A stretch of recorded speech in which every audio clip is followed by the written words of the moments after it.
What if the Garden of Eden wasn't a place, but a secret inside your soul? Was the serpent really Satan, or something much deeper? What if eating the fruit wasn't mankind's fall, but our awakening? Before we reveal the truth hidden in Eden, subscribe to the Bible stories and awaken what religion left untold. In the beginning, God created a garden unlike any other, Eden. But Eden wasn't just a paradise of trees and rivers. It was a symbolic realm, a mirror of the soul, a sanctuary of divine consciousness. Every detail, the trees, the rivers, the serpent, carries meaning far beyond the surface.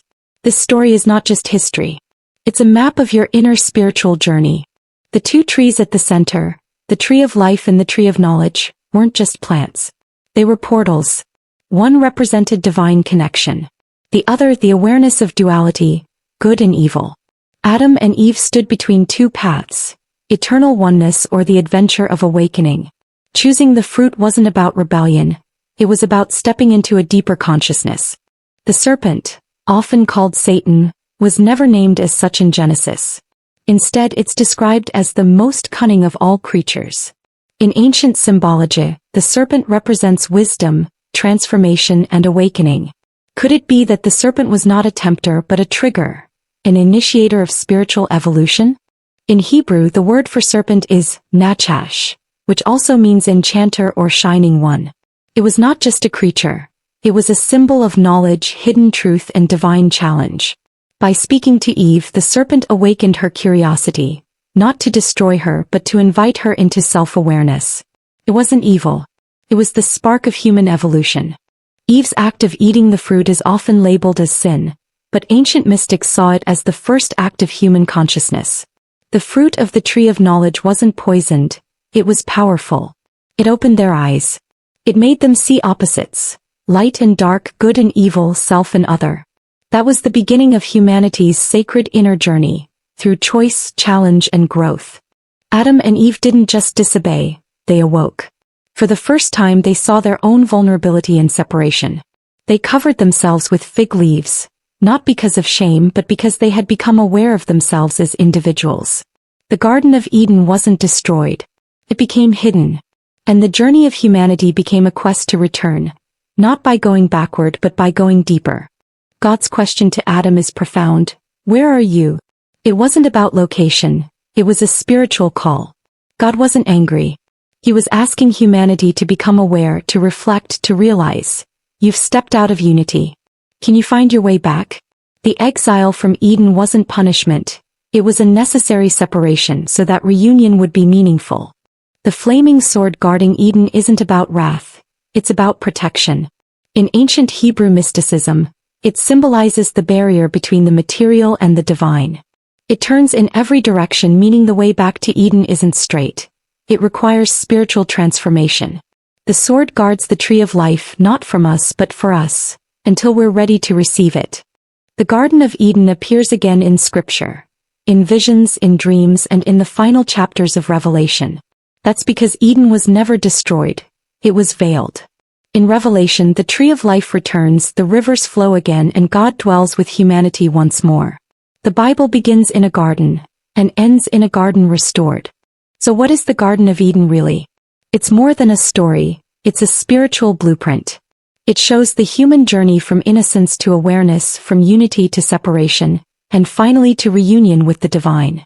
Eden isn't just behind us, it's ahead of us, within us, and always calling us home. The rivers of Eden weren't just geographical. They symbolized divine flow, spiritual nourishment, and sacred pathways. The four rivers, Pishon, Gihon, Tigris, and Euphrates, represent the four directions of divine wisdom flowing into the world. Many ancient scholars believed these rivers represented the flow of spiritual energy into the human soul, guiding it toward higher understanding. Eden was not just a place of beauty, it was a space of divine choice. God gave Adam and Eve freedom. He didn't chain them to the tree of life. He placed another tree beside it. This duality was intentional. It's a spiritual truth. Love without choice isn't love at all. The presence of the tree of knowledge was a sacred test, one that reveals God's respect for human free will. Many overlook that God walked in the garden. He wasn't distant, he was near, present, intimate. The garden was a space of communion, not domination. It reflects how humanity was originally created to dwell in direct relationship with the divine. Eden teaches us that God desires presence, not just obedience, connection, not just control. The garments Adam and Eve wore after awakening were not signs of shame, but symbols of a new phase of existence. In many ancient traditions, clothing represents awareness of self, of others, of responsibility. Their fig leaves became symbols of transition, from divine innocence to conscious living. They were no longer just beings, they became seekers. The banishment from Eden has long been misread as rejection. But in Hebrew thought, exile often means a journey of return. God didn't cast humanity away forever. He sent them into the world to grow, struggle, and eventually return to Him with deeper wisdom. Eden isn't lost, it's waiting. And the way back is spiritual, not geographical. Ancient Jewish mystics taught that the serpent in Eden was not a villain, but a necessary catalyst. Without its presence, humanity would never have awakened to moral awareness, spiritual hunger, and divine potential. In some traditions, the serpent even represents the Kundalini, the coiled spiritual energy at the base of the human soul, waiting to rise.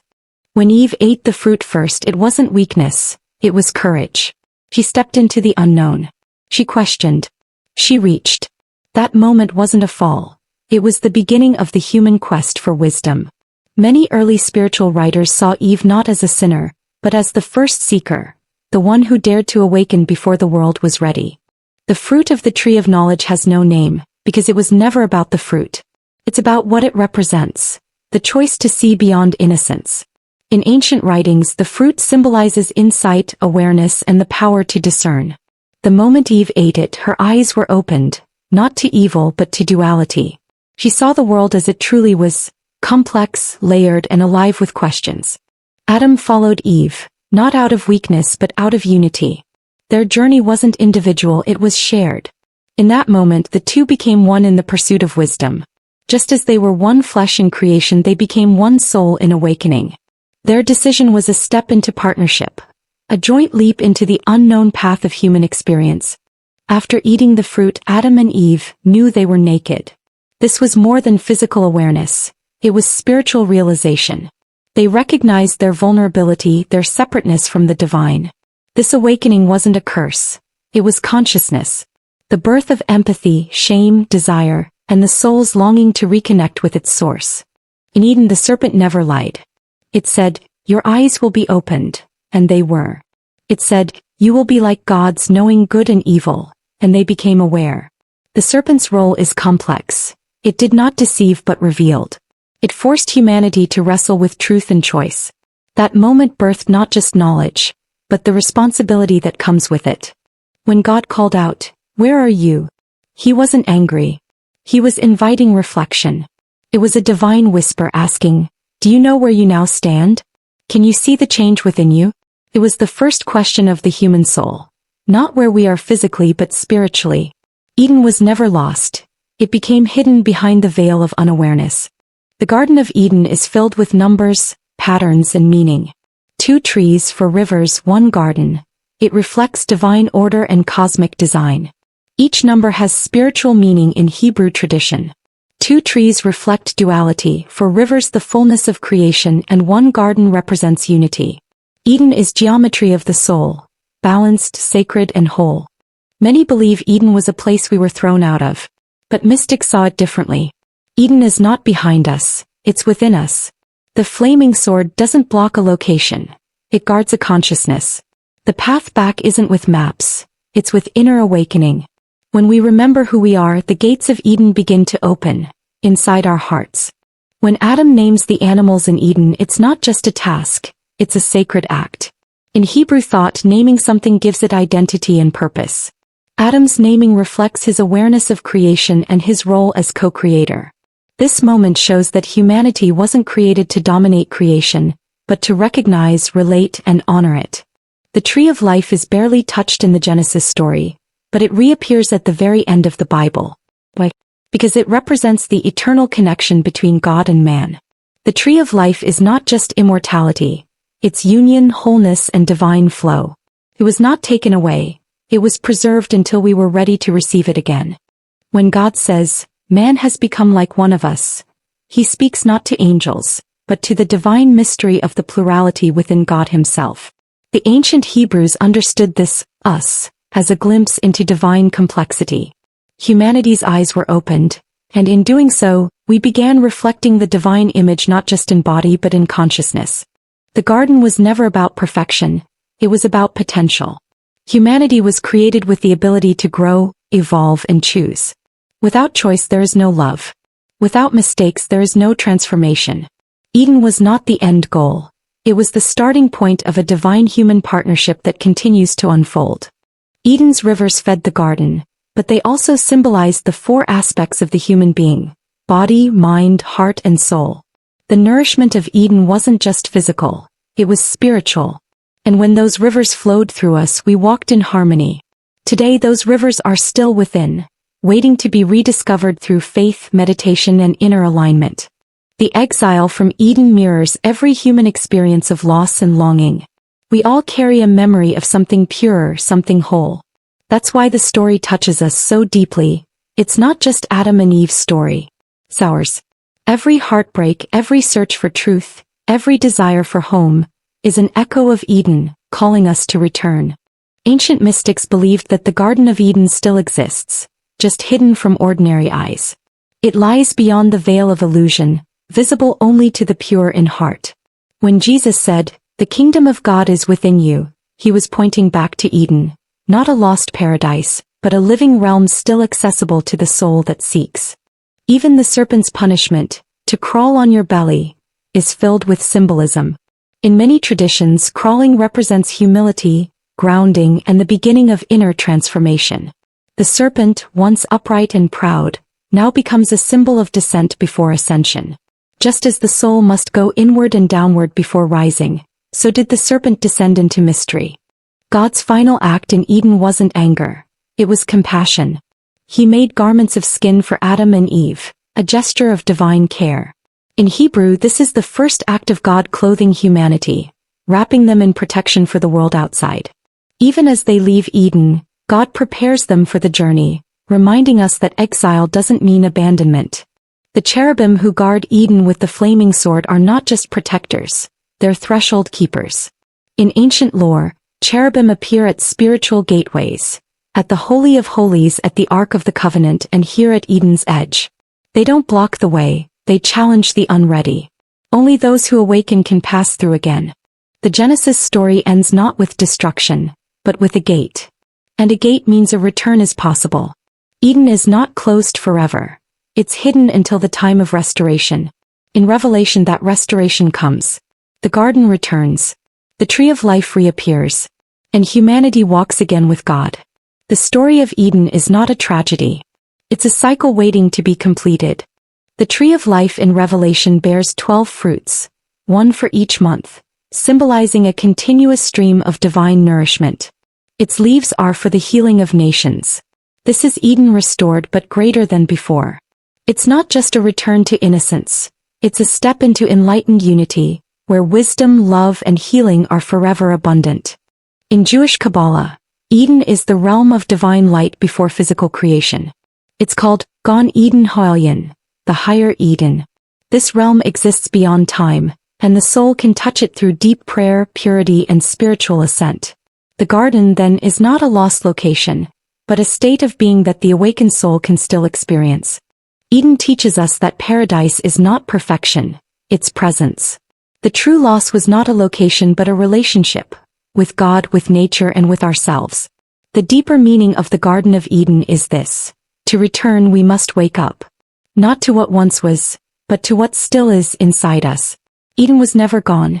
It was waiting. Eden's story is not only echoed in Genesis and Revelation, it's also hidden in the life of Jesus. When he prayed in the Garden of Gethsemane, he was symbolically standing in Eden again. A garden, a choice, a moment of obedience. But this time the second Adam chose surrender, not for innocence but for redemption. Jesus reverses the fall by re-entering the garden. When Jesus hung on the cross, he told the thief, "Today you will be with me in paradise." The word paradise comes from the Persian word for garden, a direct reference to Eden. In that moment of death, he wasn't speaking of faraway heaven. He was speaking of reunion, of Eden reopened through grace. The Eden story lives inside every spiritual tradition. In Buddhism, the Pure Land. In Hinduism, the Satya Yuga. In Islam, Jannah. In Christianity, Eden. These are not different places, but symbols of the same inner truth. A place of peace, oneness, and divine presence. The longing for Eden is a universal human memory, a sacred echo we all carry. Eden's gate is narrow, but it's not locked. The flaming sword turns not to threaten, but to transform. To pass through, one must face the fire of truth, the purification of ego, the surrender of pride. The path back isn't paved with perfection. It's walked through humility, love, and inner light. The sword is not the enemy. It is the teacher. Every act of love, every moment of stillness, every step into deeper faith, brings us closer to Eden. It is not a lost land, it's a rising state. As we heal, forgive, and awaken, Eden becomes visible again, not as a place behind us but as a presence within us. The garden never left. It is growing back through you. In ancient Christian mysticism, Eden represents the original design of the soul. Before fear, before ego, before time, we were connected, whole, and radiant. The goal of the spiritual journey is not to escape Earth but to return to that divine connection, to remember what we once were, and what we can become again. The Bible doesn't just tell us what happened. It tells us what's possible. The Garden of Eden is not only the beginning, it's the blueprint. It calls us back not to ignorance but to conscious union. We don't return by running from the world. We return by transforming within it, until the earth itself becomes a garden again.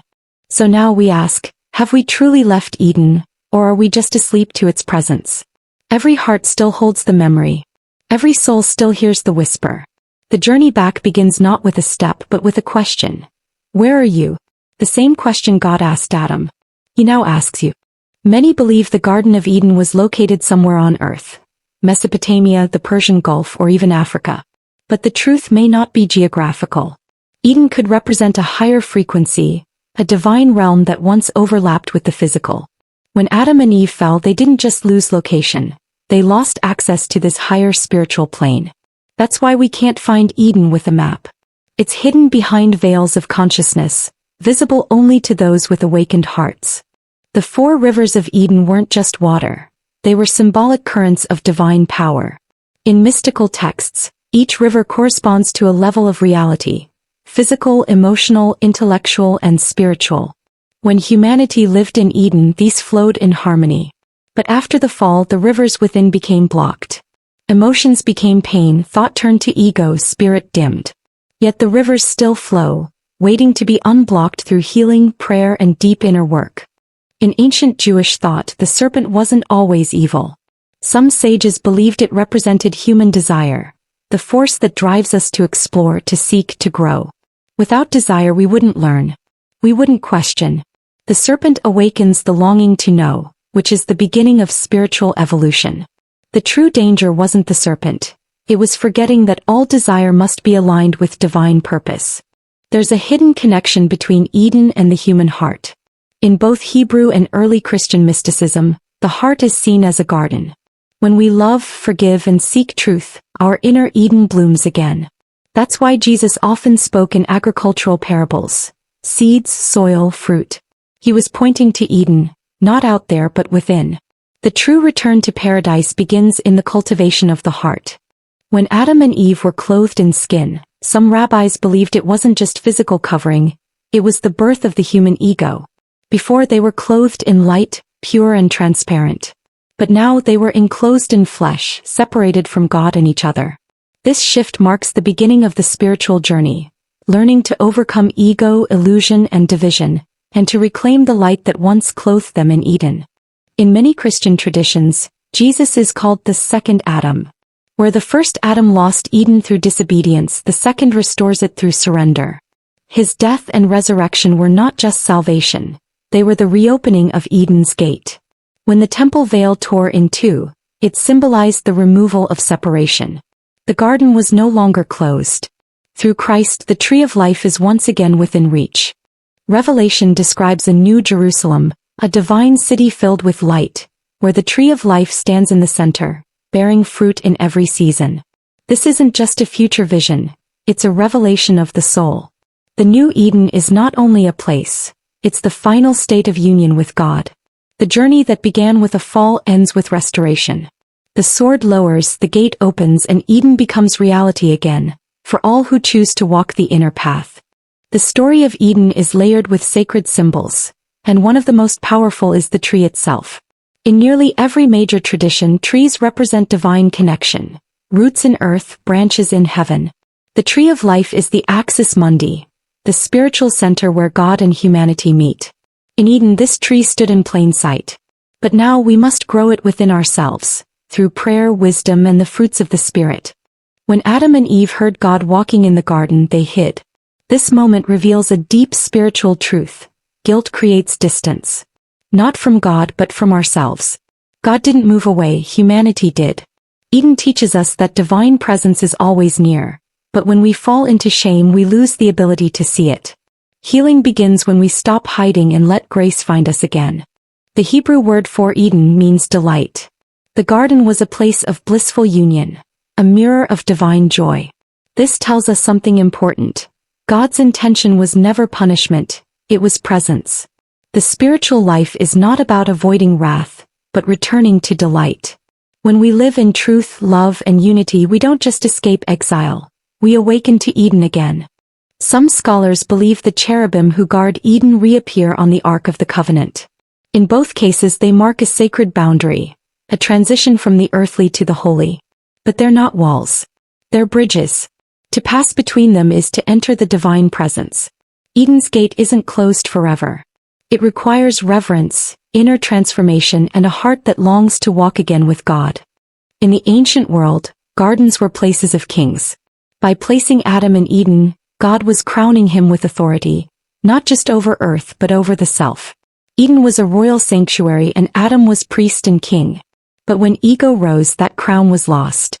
Now we are invited to reclaim it, not with power but with surrender. Not by ruling others but by mastering our inner world. Eve's role in the Eden story has been misunderstood for centuries. But in the original Hebrew, her name, Chava, means life-giver. She is not the villain of the tale. She is the first soul to reach for wisdom, the first to awaken, the first to step into the human journey. In that light, Eve is not cursed, she is chosen. Her story is not shame, it is sacred courage. Eden is found again in every moment of love, in every act of forgiveness, in every soul that turns back to the source.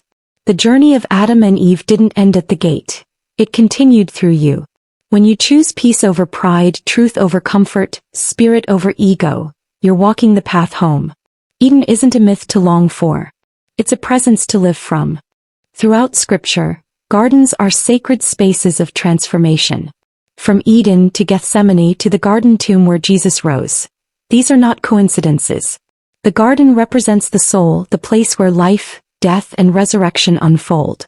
When Jesus rose in the garden, he wasn't just defeating death, he was restoring the pathway back to Eden.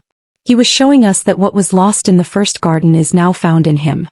Eden's story reminds us that God's plan was always intimacy, not isolation. Even after the fall, he never withdrew. He spoke. He clothed. He guided. The lie of separation was born in shame, not in truth. The garden was hidden, but God never was. In your darkest moment, he still walks beside you, still calls your name, still waits for your return to the sacred garden within. Mystics speak of the inner Eden, a spiritual memory every soul carries from before birth. This is why children often seem naturally connected to wonder, love, and joy. They remember, if only faintly, the harmony of the garden. As we grow older, the noise of the world drowns it out. But through silence, worship, and spiritual renewal, that Eden can begin to bloom again in our hearts. When we read Genesis with spiritual eyes, we realize it's not a story of shame, it's a map of return. The serpent, the trees, the exile, these are all parts of the soul's journey. God never abandoned us. He walked with us even into exile. And now he waits, at the edge of the garden, sword lowered, arms open, whispering the same question he once asked. Where are you? The deeper meaning of the Garden of Eden is this. We were made for communion. Not just with God but with creation, with each other, and with ourselves. The rupture in Eden was not about rules. It was about relationship. Every time we choose love over fear, reconciliation over separation, we restore a piece of that original harmony. Eden is not destroyed. It's being rebuilt, through us. When you close your eyes in prayer and silence the noise of the world, you may hear it. The sound of Eden. The wind in the trees. The rivers of life. The voice calling your name. Eden is not fantasy, it's foundation. The original design of your soul is harmony with the divine. The more you return to stillness, the more the garden begins to bloom inside you again. The first words spoken in Eden were God's blessing. The last words recorded in Revelation are Jesus saying, "I am coming soon." Between those two statements is the story of every soul, the loss of paradise and the promise of return. Eden is both memory and destiny. Its gates are not locked. Its light still shines. And if you listen closely, you'll hear the invitation. Come back to the garden. The Garden of Eden wasn't merely a paradise. It was a blueprint. Every aspect of it, from the rivers to the trees, from the presence of God to the act of naming animals, mirrors the architecture of the human soul. It tells us that we were designed to live in harmony, with the earth, with each other, and with God. Eden wasn't lost, it was folded inward. It is hidden inside the structure of your being, waiting to be reawakened through love, truth, and alignment with the divine. When the serpent said, "You will be like God," it wasn't wrong, it was early. Humanity was always meant to evolve into the divine likeness. But the timing was not yet. True godliness comes not by grasping but by growing. The fall was not about rebellion, it was about premature awakening. We reached for the crown before we were ready to carry it. But the journey isn't over. The crown is still waiting, for the soul that has matured through grace. After the exile from Eden, the Bible doesn't mention Adam and Eve's feelings. But imagine their grief, remembering the sound of God walking, the taste of the tree of life, the peace they once knew. That ache has echoed through every generation since. It's why we build temples, climb mountains, seek silence, because somewhere inside we remember the garden. We long for what was, and we are drawn to what can be again. In Revelation, Eden is reborn, but it's not just a garden. It's a city. A divine merging of nature and civilization. This is profound. It means humanity is not meant to escape the world but to transform it. To take what was wild and make it sacred. The final Eden is not untouched. It is redeemed. And the same is true for your life. God doesn't want to erase your story, He wants to redeem it. The flaming sword placed at Eden's gate was said to turn in every direction. This mirrors the movement of conscience, always circling, always pointing toward truth. The sword is not to punish, it's to protect the sacred. Only the soul purified by surrender can pass. And the fire? That is love. A burning love that guards what is holy, not out of wrath but out of the longing to preserve what is eternal. Every story in Scripture flows out of Eden. Every prophet, every promise, every redemption is a thread from that first moment. The exile was not the end, it was the beginning of the greatest journey ever told. From Abraham's call to Moses' mountain to Christ's cross, it is all about returning. And that return is not backward.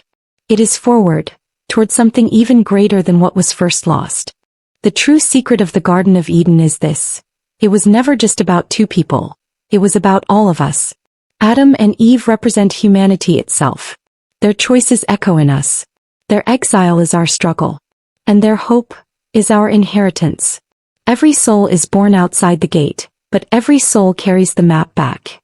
It's written not in ink but in longing, in dreams, in scripture, in love. Eden lives on, in your heart calling you home. When God asked Adam, "Where are you?" He wasn't confused, he was inviting reflection. That question still echoes today. Where are you spiritually? Emotionally? Have you wandered far from the center of who you are? Eden's first lesson is awareness. Before reconciliation comes recognition. Before redemption comes honesty. The voice of God still calls, not in judgment but in longing. Where are you? Isn't accusation, it's invitation. The Garden of Eden shows us that humanity was created in partnership with the divine. God didn't build the world alone. He invited Adam to name, to tend, to co-create. This is profound.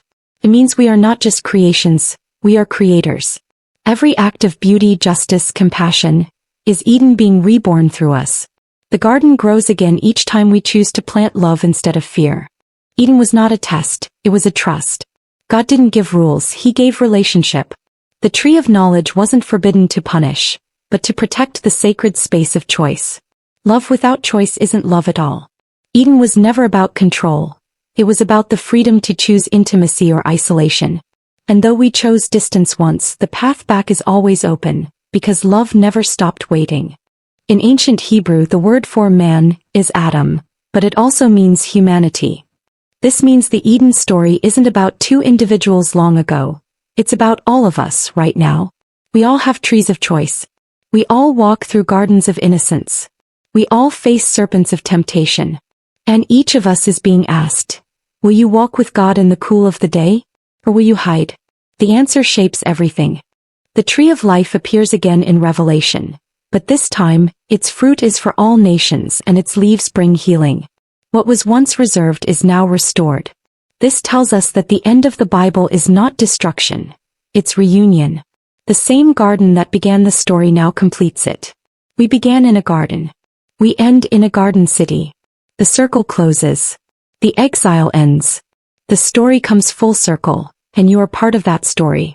The exile from Eden introduced death, but not just physical. It was the death of connection. With God. With each other. With creation. But through Christ even death is undone. Resurrection means more than life after death. It means restored connection now. Eden is not only a place we return to after this life.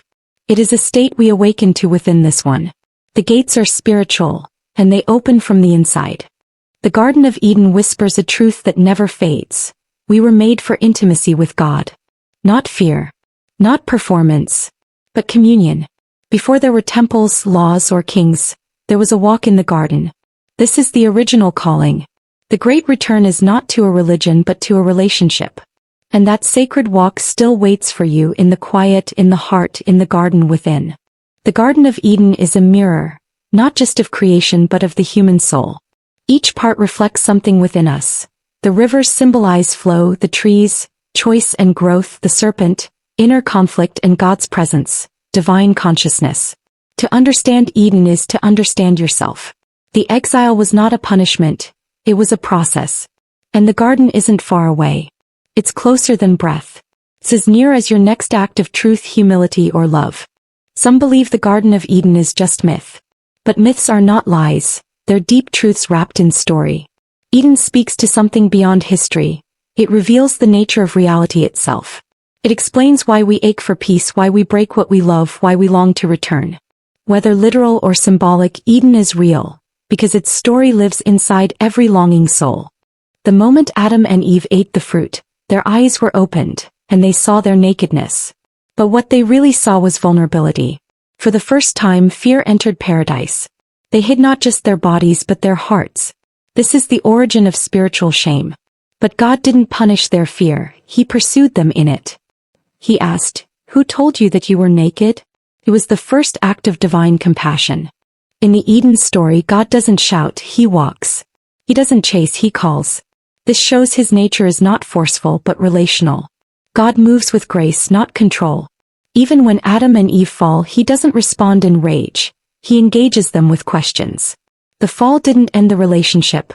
It changed its depth. The first lesson of Eden is this.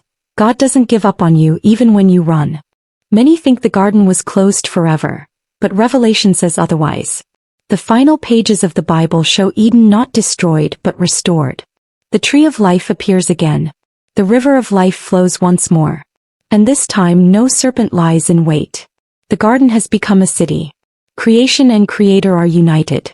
The circle is complete. What began in a garden ends in glory. Eden was never about perfection. It was about presence. We were not created to perform. We were created to be with God. The fruit of the garden wasn't about sin. It was about consciousness. And the exile wasn't about punishment. It was about awakening. Now every trial, every prayer, every act of faith brings us closer to the center. The deeper we go, the more we remember. Eden is where we began, and where we're being called to return. The tree of knowledge and the tree of life were never enemies. One brought awareness, the other offered connection. Together they represent the journey of the soul, to know and to unite. When we choose only knowledge, we fall into pride. When we seek life without wisdom, we get lost. But when the two come together, truth and presence, Eden reappears. Not just in story but in your life. The story of Eden isn't just about humanity's fall. It's about God's faithfulness. Even in exile, he made garments to cover shame. He set angels to guard the way back, not to deny it forever but to protect its holiness. The entire Bible is a love letter from a God who never gave up on his garden, or on the people he placed within it. Eden was the beginning. But it's not the end. It's the promise of return. The longing for Eden shows up in our art, our music, even our dreams. It's why we crave peace, beauty, and love that never ends. We were made for that. Every time we encounter wonder or experience divine presence, our soul whispers, "I remember this." That's Eden speaking. Not in words but in echoes. The sacred garden is written in your spiritual DNA. Eden is where we learn the truth of identity. Before sin, before shame, before the fall, humanity walked in full awareness of who they were, made in God's image. That truth has never changed. The world may distort it, religion may complicate it, but Eden reminds us. You are beloved. You are divine breath wrapped in dust. Your story began in glory, and it's meant to return there. In the garden there was no temple because the whole garden was a sanctuary. The presence of God was not in a building. It was in the breeze, in the trees, in every breath. This shows us. True worship is not confined to walls. Eden reminds us that wherever there is love, stillness, and connection, that is holy ground. You don't have to go somewhere to find God. You just have to wake up to where you already are. When Jesus spoke in parables, he often described the kingdom of God in garden imagery. Seeds, vineyards, mustard trees. He was planting Eden again, one story at a time. Each teaching, each act of love was a seed. And today we carry those seeds. In every generation Eden grows again, not with swords but with surrender. Not with power but with peace. You are not just a reader of this story. You are a gardener in it. The serpent spoke of knowing good and evil. But the tree of life offered something deeper, union. Not just moral clarity but oneness with God. The world chose knowledge first. But the Spirit calls us back to life. Back to walking with the divine, not just understanding him. Knowledge may open the eyes, but only love opens the heart. And Eden is not entered by intellect, but by intimacy. Eden was planted by God, but it will be restored by us through the Spirit. Every act of justice, every word of healing, every step toward wholeness. These are seeds of paradise. Don't wait for Eden to return. Become its gardener. Speak life. Plant peace. Choose love. Let the sacred story continue through your hands. The garden is not only behind you, it's growing where you stand. And so the garden waits. Not as a myth, not as a memory, but as a living invitation. God has never stopped walking. The gate was never locked from his side. The story of Eden is not just about what was lost, but about what still lives in you. The path back is lit by love, paved by grace, and guided by a voice still calling, "Where are you?" The deeper truth is, you were never truly exiled. You've simply been asleep. Now it's time to wake up and return.